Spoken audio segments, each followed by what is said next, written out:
नमस्कार साथियों, आप सभी का इंड टॉक पर स्वागत है। मैं हूं शशिकांत कुमार। आज के इस वीडियो में बात करेंगे तो क्या देश अब वन नेशन वन इलेक्शन की तरफ बढ़ चला है।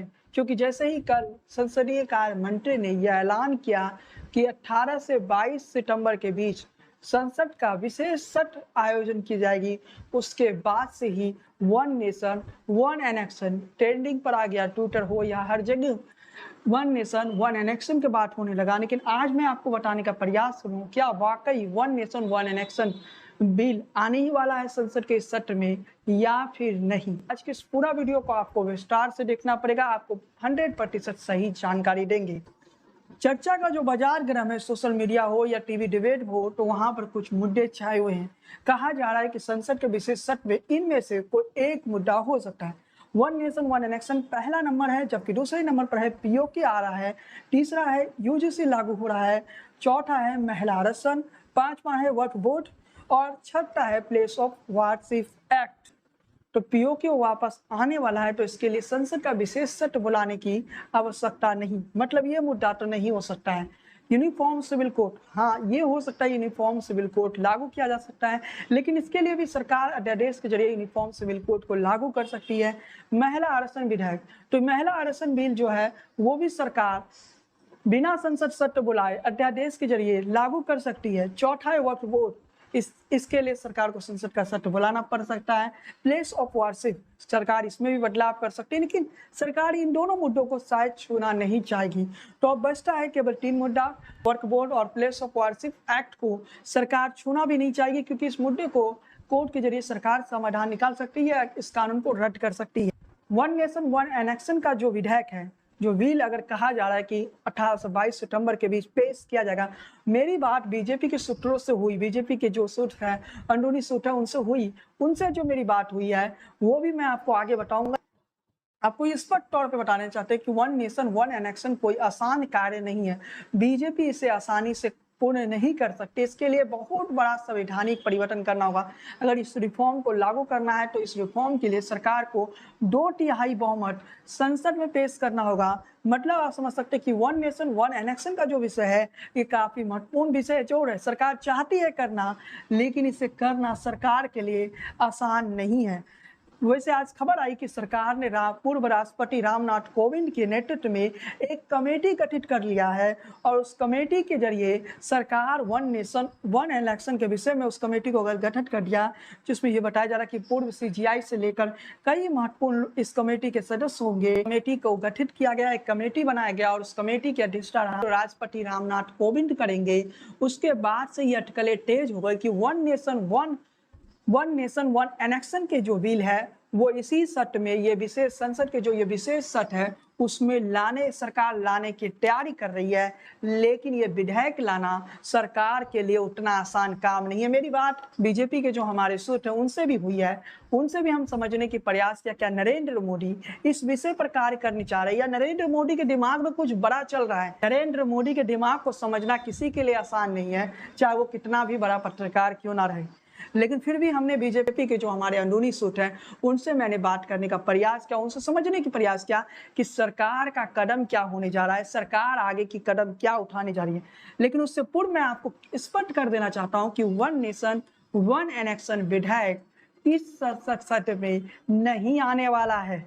मतलब आप समझ लीजिए कि ऐसी परिस्थिति नहीं है कि वन नेशन वन इलेक्शन के जो विधेयक है वो आने वाला इस संसद सत्र विशेष संसद सत्र में नहीं आने वाला है। सरकार चाहती जो है, नरेंद्र मोदी कई बार कह चुके हैं एक देश एक चुनाव होना चाहिए, लेकिन ये भी सच्चाई कि ये वर्तमान की परिस्थितियों में संभव नहीं है, क्योंकि बीजेपी को कम से कम 2/3 बहुमत की जरूरत है। बीजेपी को अगर संसद में बहुमत बीजेपी का है, लेकिन राज्यसभा में जब बीजेपी जाएगी तो वहां पर बहुमत नहीं मिलेगा। वहां पर बीजेपी को क्षेत्रीय दलों का मदद लेना होगा। लेकिन वन नेशन वन इलेक्शन के इस बिल को शायद क्षेत्रीय दल समर्थन ना करें।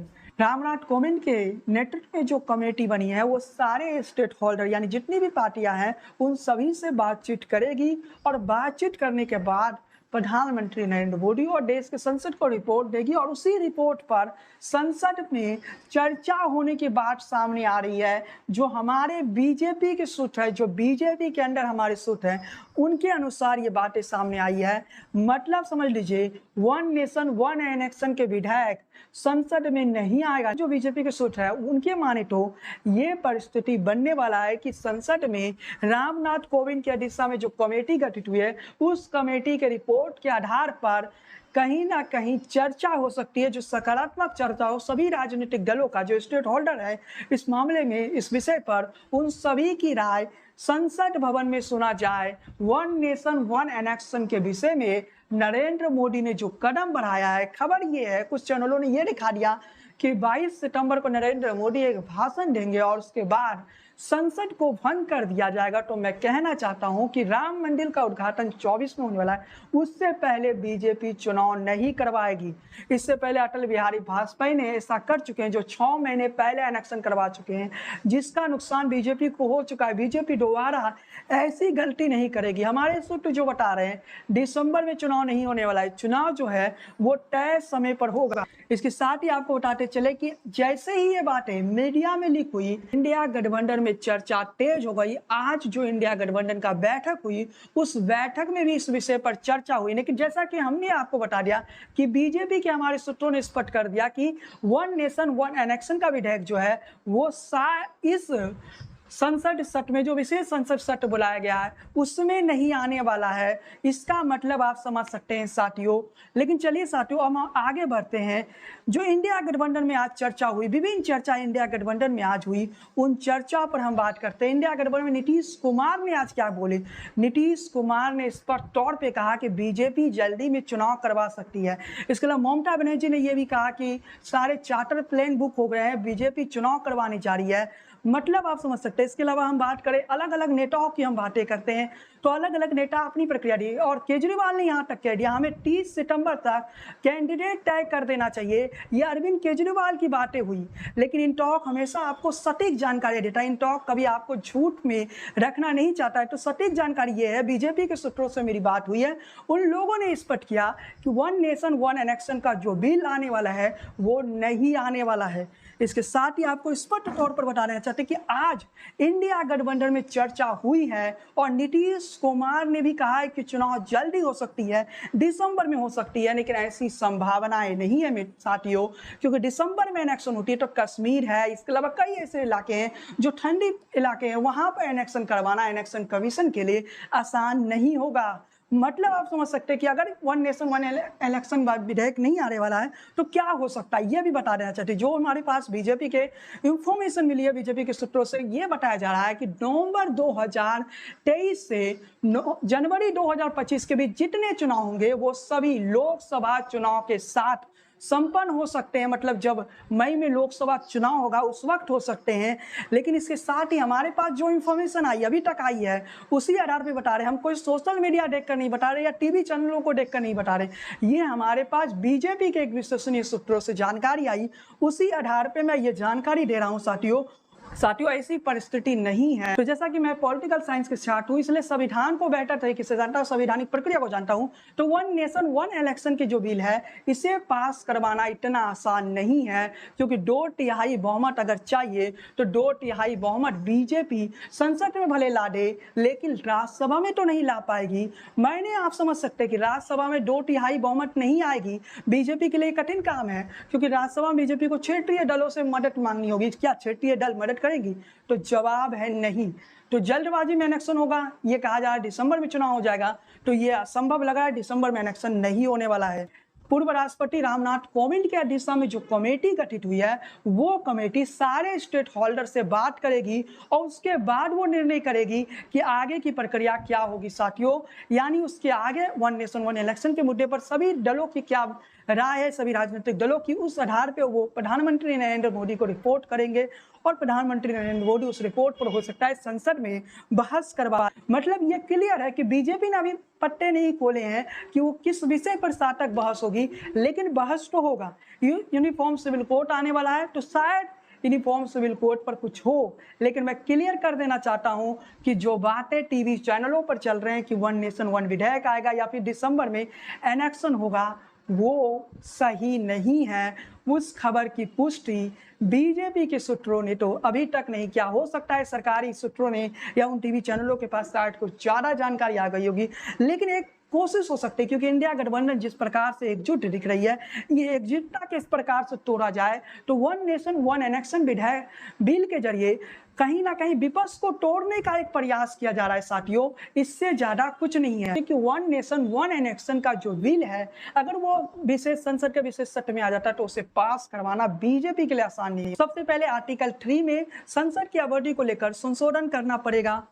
दूसरा विषय अगर हम देखें तो आर्टिकल 85 में राष्ट्रपति संसद के भंग करने के अधिकारों का संशोधन करना पड़ेगा। आर्टिकल 174 में विधानसभा को भंग करने के अधिकार में संशोधन करना होगा।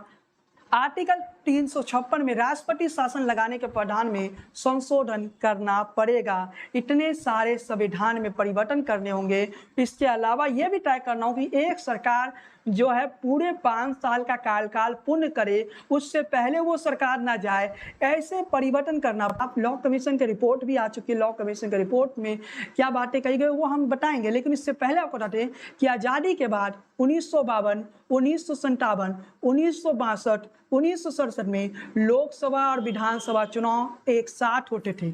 इसके बाद 1968 और 1969 में कई विधानसभाएं समय से पहले भंग कर दी गई। इसके बाद 1970 में लोकसभा भंग कर दी गई। इसके साथ ही चुनाव की परंपरा टूट गई। अगस्त 2018 में एक देश एक चुनाव पर लॉ कमीशन का एक रिपोर्ट सामने आया था। इस रिपोर्ट में सुझाव दिया गया कि देश में 2 पेज में चुनाव करवाए जा सकते हैं। पहला पेज लोकसभा के साथ कुछ राज्यों के विधानसभा चुनाव, जैसा कि मैंने आपको जानकारी दी कि नवंबर 2023 से जनवरी 2025 के बीच जितने राज्यों में चुनाव होगी वो सारे चुनाव लोकसभा के साथ करवा दिया जाए, और दूसरे पेज में 2026 में बाकी राज्यों का चुनाव करवा दिया जाए। इससे जो हर साल चुनाव हर 3 महीने या 4 महीने में इलेक्शन होती है वो प्रक्रिया बंद हो जाएगी। ये लॉ कमीशन के सुझाव थे।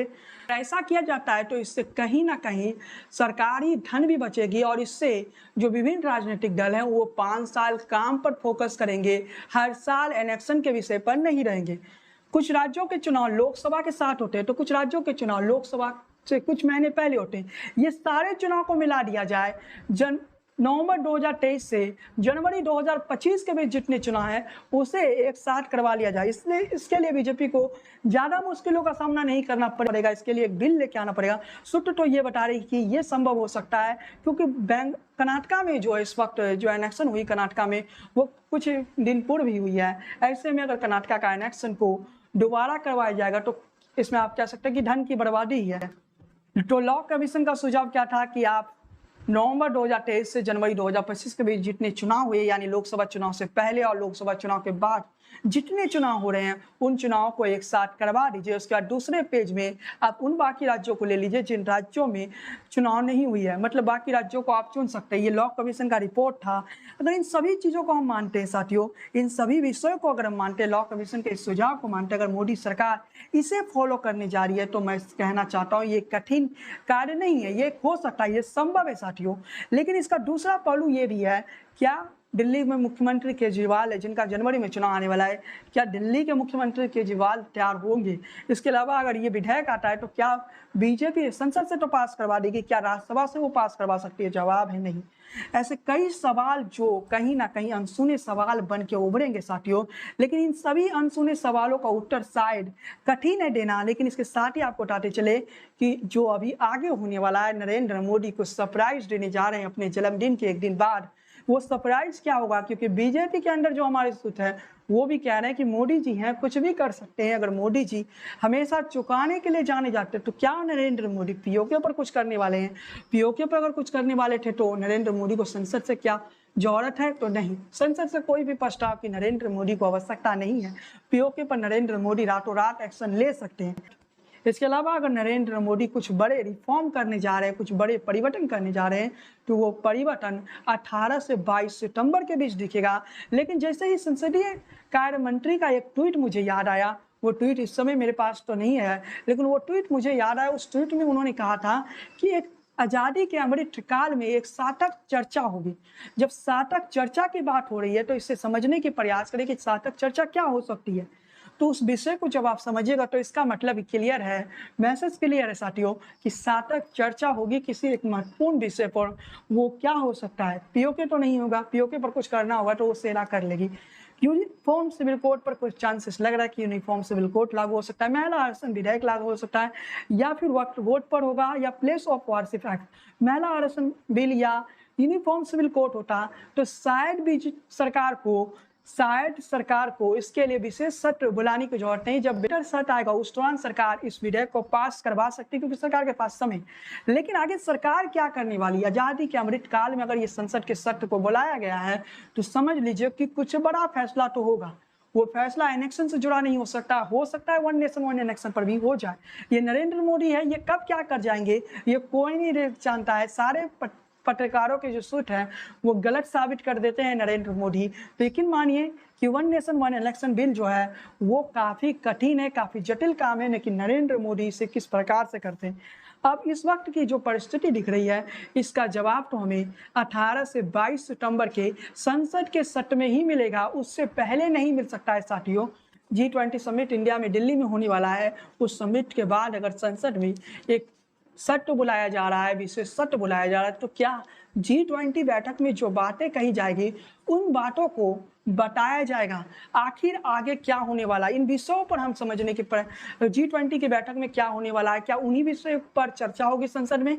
यह भी एक मामला हो सकता है कि G20 पर चर्चा हो जाए, या फिर नॉर्थ ईस्ट के राज्यों में कुछ बड़ा होने वाला है। कुछ लोग कह रहे हैं कुछ कि नॉर्थ ईस्ट में एक नया राज्य का उदय हो सकता है, ये होने जा रहा है। ये बहुत सारे ऐसे प्रश्न हैं जिसका उत्तर ढूंढना शायद कठिन हो जाए, लेकिन ये सारे सवाल कहीं ना कहीं 18 से 22 सितंबर तक। खैर आज के इस वीडियो में बस इतना ही। वीडियो पसंद आई हो तो लाइक कीजिए, शेयर कीजिए, चैनल पर पहली बार आए तो सब्सक्राइब कीजिए, बेल आइकन को क्लिक करना बिल्कुल ना भूलिए। इसके अलावा फेसबुक पेज को फॉलो कीजिए, लाइक कीजिए और हमारे साथ बने रहिए। इसके अलावा हमारी वेबसाइट intopnews.com पर भी जाइए, वहाँ आपको सबसे सटीक जानकारी, खबरों का सबसे सटीक विश्लेषण मिलता रहेगा। जय हिंद, वंदे